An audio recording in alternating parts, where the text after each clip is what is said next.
നമസ്കാരം. പാർട്ടി സെക്രട്ടേറിയറ്റിൽ പാലൊളി ബോംബിട്ടു. പിണറായിക്കെതിരെ കലാപക്കൊടി ഉയർത്തി നേതാക്കൾ. ഇനി മിണ്ടാതിരുന്നിട്ട് കാര്യമില്ല എന്ന നേതാക്കളുടെ നിലപാട് വരും ദിവസങ്ങളിൽ പാർട്ടിയിൽ വലിയ മാറ്റങ്ങൾക്ക് തുടക്കം കുറിക്കാൻ പോകുന്നു എന്നുള്ളതാണ്.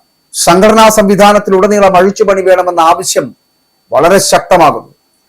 തിരുത്തൽ എന്നത് വെറും വാക്കുകളിൽ ഒതുങ്ങരുത് എന്ന കർശന നിർദ്ദേശം പാർട്ടി സെക്രട്ടേറിയറ്റിൽ ഉണ്ടായിരിക്കുന്നു. അവിടെയാണ് പാലൊളിയുടെ ബോംബും ഈ സഖാക്കൾക്ക് കരുത്താകുന്ന തരത്തിലേക്ക് എത്തപ്പെടുന്നത് എന്നതാണ്.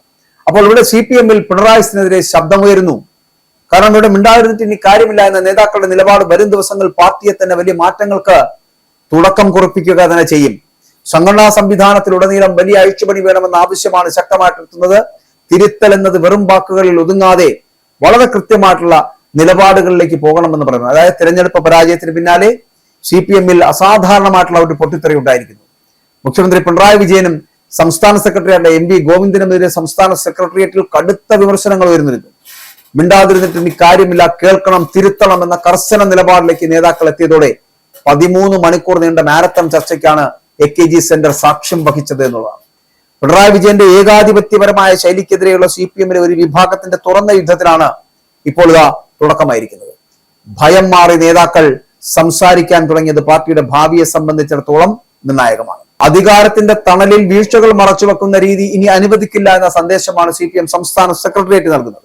മുതിർന്ന CPM-ന്റെ നേതാവ് ശ്രീ പാലൊളി മുഹമ്മദ് കുട്ടി പരസ്യമായി തന്നെ തിരുത്തലിനെ കുറിച്ച് സംസാരിച്ചു കഴിഞ്ഞു. പയ്യന്നൂരിലെ ഫണ്ട് വിവാദവും തളിപ്പറമ്പിൽ PK ശ്യാമളയെ മത്സരിപ്പിക്കുവാനുള്ള തീരുമാനവും തിരിച്ചടിയാണ് എന്ന് തന്നെ പാലൊളി മുഹമ്മദ് കുട്ടി പറഞ്ഞു കഴിഞ്ഞു. സമാന വിമർശനം CPM സെക്രട്ടേറിയറ്റിലും ഉയരുകയാണ്. പാലൊളിയുടെ വിമർശനം പല മുതിർന്ന സഖാക്കൾക്കും തെറ്റ് ചൂണ്ടിക്കാണിക്കുവാനുള്ള ഒരു പ്രേരണാകാലമാകും. തെരഞ്ഞെടുപ്പ് അവലോകനം ചെയ്യാൻ ചേർന്ന യോഗം കഴിഞ്ഞ ദിവസം തന്നെ ഇത് വൈകുന്നേരം 4 മണിക്ക് അവസാനിപ്പിക്കാനായിരുന്നു ആദ്യം തീരുമാനിച്ചിരുന്നത്. എന്നാൽ തിരക്കെട്ട് തീർക്കേണ്ട ചർച്ചയല്ല ഇതെന്നും പറയാനുള്ളതെല്ലാം സമയപരിധിയില്ലാതെ പറയണമെന്നും നേതാക്കൾ ശാഠ്യം പിടിച്ചതോടുകൂടി ഈ ചർച്ച അർദ്ധരാത്രി വരെ നീണ്ടു എന്നുള്ളതാണ്. പതിവില്ലാത്ത വിധം മുഖ്യമന്ത്രിയുടെ ശൈലിക്കെതിരെയും പാർട്ടി സെക്രട്ടറിയുടെ അപ്രായോഗിക നിലപാടുകൾക്കെതിരെയും നേതാക്കൾ ആഞ്ഞടിച്ചു.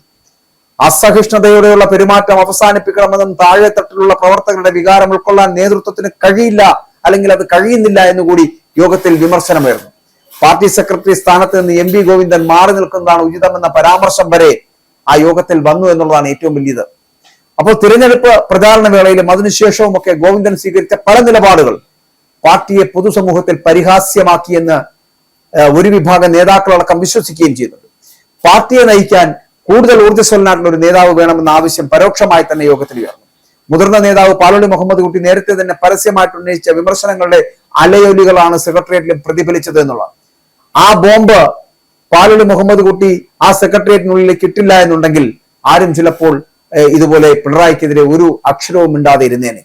പക്ഷെ പാലൊളിയുടെ ആ ഇടപെടൽ മറ്റുള്ള പല മുതിർന്ന നേതാക്കൾക്കും വിമർശനങ്ങൾ ഉന്നയിക്കുവാനുള്ള ഒരു അവസരമായി മാറിയെന്നുള്ളതാണ്. സംഘടനയ്ക്കുള്ളിൽ ഭയരഹിതമായിട്ടുള്ള കാര്യങ്ങൾ പറയാൻ പറ്റാത്ത സാഹചര്യം നിലനിൽക്കുന്നു എന്നതാണ് ഏറ്റവും ഗൗരവകരമായിട്ടുള്ള ആക്ഷേപം. പാർട്ടി അംഗങ്ങളുടെ മനസ്സ് പോലും LDF-ന് അനുകൂലമായിരുന്നില്ല എന്ന ഞെട്ടിക്കുന്ന യാഥാർത്ഥ്യം നേതാക്കൾ തുറന്നു സമ്മതിച്ചു കഴിഞ്ഞു. ഉള്ളിലുള്ള കാര്യങ്ങൾ തുറന്നു പറഞ്ഞാൽ അത് അച്ചടക്ക ലംഘനമായി കാണുന്ന രീതി മാറേണ്ടതുണ്ട്. എല്ലാവരെയും തുറന്ന മനസ്സോടെ കേൾക്കാൻ നേതൃത്വം തയ്യാറാകാത്ത പക്ഷം തിരുത്തൽ നടപടികൾ വെറും പ്രഹസനമായി മാറുമെന്നും യോഗത്തിൽ അഭിപ്രായങ്ങൾ ഉയർന്നു. മുഖ്യമന്ത്രി പിണറായി വിജയന്റെ ക്യാപ്റ്റൻ പരിവേഷം വോട്ടർമാർക്കിടയിൽ വിപരീത ഫലമുണ്ടാക്കി എന്ന വിലയിരുത്തലിലാണ് ഒരു വിഭാഗം നേതാക്കൾ. ഗവൺമെന്റിന്റെ പ്രവർത്തനങ്ങളും മുഖ്യമന്ത്രിയുടെ മറുപടികളും ജനങ്ങളിൽ നിന്ന് അകന്നുപോയി എന്നുള്ളതാണ്. പോലീസിനെ കയറൂരി വിടുന്ന ശൈലിയും ജനകീയ പ്രശ്നങ്ങളിൽ പുലർത്തുന്ന തണുപ്പൻ പ്രതികരണങ്ങളും തിരിച്ചടിയായി മാറി എന്നുള്ളതാണ്. പാർട്ടിയേക്കാൾ മുകളിലാണ് താനെന്ന തോന്നൽ മുഖ്യമന്ത്രി അവസാനിപ്പിക്കണമെന്ന പരോക്ഷ വിമർശനങ്ങൾ സെക്രട്ടേറിയറ്റിലെ ചർച്ചകളിൽ നിറഞ്ഞു നിന്നു. MV ഗോവിന്ദൻ പ്രതിരോധത്തിലായതോടെ ചർച്ചകൾ കൂടുതൽ ചൂടുപിടിച്ചു. പാർട്ടിയുടെ അടിത്തറ ഇളകുന്നത് കാണാതെ പോയ സെക്രട്ടറിക്ക് ഇനി ആ സ്ഥാനത്ത് തുടരാൻ ധാർമ്മികമായിട്ടുള്ള അവകാശമില്ല എന്ന് ചില നേതാക്കളടക്കം വാദിച്ചു. പാർട്ടി മിഷനറിയെ ചലിപ്പിക്കുന്നതിൽ സംഭവിച്ച പാളിച്ചകളും തിരഞ്ഞെടുപ്പ് തന്ത്രങ്ങളിലെ പോരായ്മകളും ഒന്നൊന്നായി യോഗത്തിൽ അക്കമിട്ട് നിരത്തി. ഇത്രയും ദീർഘനേരം ഒരു യോഗം നീളുന്നത് തന്നെ നേതൃത്വത്തോടുള്ള വലിയൊരു വിഭാഗത്തിന്റെ വിയോജിപ്പിന്റെ തെളിവാണ്. ഭരണവിരുദ്ധ വികാരം ആളിക്കത്തുമ്പോഴും എല്ലാം ശരിയാണെന്ന് വരുത്തി തീർക്കുവാനുള്ള നേതൃത്വത്തിന്റെ ശ്രമമാണ് പരാജയത്തിന്റെ ആഴം കൂട്ടിയത് എന്നുള്ളതാണ്. താഴെ തട്ടിൽ നിന്ന് ഉയർന്നു വരുന്ന പരാതികളെ അവഗണിക്കുന്ന ശൈലി തിരുത്താതെ മുന്നോട്ട് പോകാനാവില്ല. മിണ്ടാതിരുന്നിട്ട് ഇനി കാര്യമില്ല എന്ന നേതാക്കളുടെ നിലപാട് വരും ദിവസങ്ങളിൽ പാർട്ടിയിൽ വലിയ മാറ്റങ്ങൾക്ക് തുടക്കം കുറിക്കുമെന്നാണ് കരുതപ്പെടുന്നത്. സംഘടനാ സംവിധാനത്തിൽ ഉടനീളം അഴിച്ചുപണി വേണമെന്ന ആവശ്യം ശക്തമായി കഴിഞ്ഞു. തിരുത്തൽ എന്നത് വെറും വാക്കുകൾ ഒതുങ്ങരുത് എന്ന കർശന നിർദ്ദേശമാണ് യോഗം മുന്നോട്ട് വച്ചിരിക്കുന്നത്. ഓരോ വിഷയം ഇഴകീറി പരിശോധിച്ച് ജനങ്ങളിലേക്ക് ഇറങ്ങിച്ചെല്ലാൻ പാർട്ടിയെ പ്രാപ്തമാക്കണം. എന്നാൽ നിലവിലെ നേതൃത്വത്തിന് അതിന് കഴിയുമോ എന്ന സംശയം പലരും പ്രകടിപ്പിച്ചു കഴിഞ്ഞു. പിണറായിയുടെയും ഗോവിന്ദന്റെയും അപ്രമാദിത്വം ചോദ്യം ചെയ്യപ്പെട്ടതോടെ വരും ദിവസങ്ങളിൽ CPM-ൽ കൂടുതൽ പൊട്ടിത്തെറികൾ ഉണ്ടാകുമെന്ന് ഉറപ്പാണ്. ന്യൂനപക്ഷ വോട്ടുകൾ അകന്നതും പരമ്പരാഗത വോട്ടുകളിൽ വിള്ളലുണ്ടായതും ഗൗരവമായി ചർച്ച ചെയ്യപ്പെട്ടു എന്നുള്ളതാണ്. ശൈലി മാറ്റാതെ ജനം പാർട്ടിക്കൊപ്പം നിലനിൽക്കില്ല എന്ന മുന്നറിയിപ്പാണ് നേതാക്കൾ ഇതിനോടൊപ്പം നൽകിയത്. 13 മണിക്കൂർ നീണ്ട ചർച്ചയ്ക്ക് ശേഷം യോഗം പിരിയുമ്പോൾ മുഖ്യമന്ത്രിയും സെക്രട്ടറിയും കടുത്ത സമ്മർദ്ദത്തിലായിരുന്നു. പാർട്ടിക്കുള്ളിലെ ഈ പുതിയ പടയൊരുക്കം വരാനിരിക്കുന്ന സമ്മേളനങ്ങളിൽ വളരെ കൃത്യമായി പ്രതിഫലിക്കുമെന്നുള്ള കാര്യത്തിൽ തർക്കമേയില്ല.